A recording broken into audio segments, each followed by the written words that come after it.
Mark Rogers TV, restructuring college football. It needs it. It's a great sport. It is the best product in sports on the field. But the conferences are skewed in a number of ways. The playoff system could be better. It's better than it was under the BCS, but it can be better. And especially scheduling is messed up. You've got certain teams playing nobody, like Baylor or Kansas. They play no one on a regular basis each and every year. Then you've got teams like Florida playing Florida State and Michigan this year. It's crazy. You got Florida State playing Alabama and Florida. Okay, we bring equality to the scheduling, because how do you evaluate teams if they're playing, one team's playing an extremely difficult schedule, other teams are not? Washington playing Rutgers this year out of conference and nobody else. We bring balance, and this is the way we do it. Okay. Everyone is playing in a conference. There are no independents. Number two, these conferences now make complete geographic sense. There is no West Virginia in the Big 12 anymore, for example. We even bring greater intensity to the rivalries and the focus geographically within the divisions.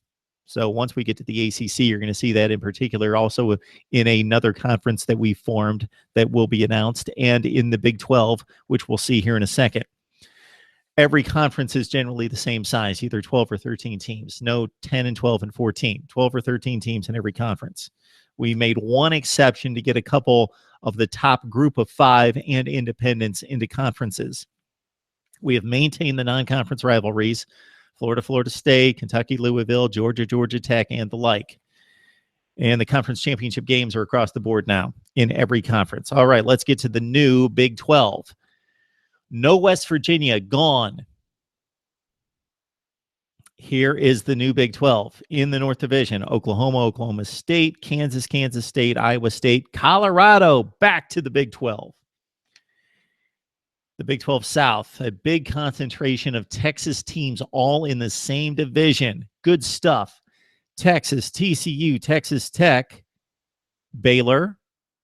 How about Houston, Texas A&M, and Missouri? If you checked out our previous video of the SEC now has 12 teams.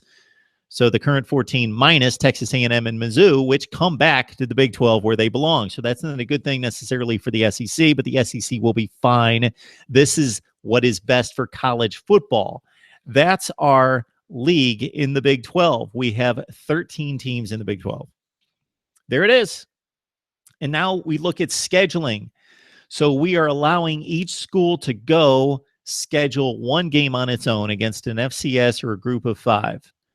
But the other 2 non-conference games, as everyone will be playing a 9-game conference schedule, is determined by me, the college football commissioner, or our college football playoff scheduling committee, our scheduling committee. So, for example, Colorado, play Alabama, play Rutgers. Why would that be a scenario there?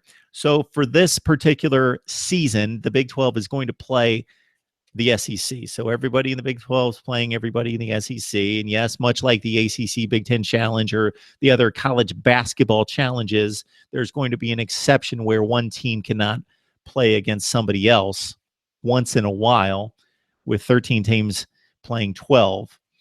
But Colorado, in this case, could play Alabama from the SEC. Now we've got to select another team from the rest of the country within the power structure that is going to balance that Alabama game, provide balance. So Rutgers, winless in the Big 10. Alabama won all its games in the SEC.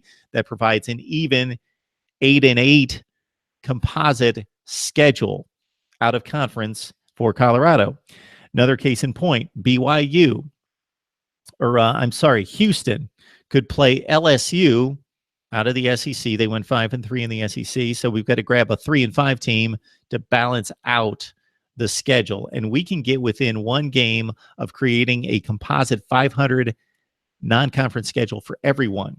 So, for example, Houston can play LSU, who went 5-3 last year in the SEC, and they play North Carolina State, who went 3-5 in the ACC.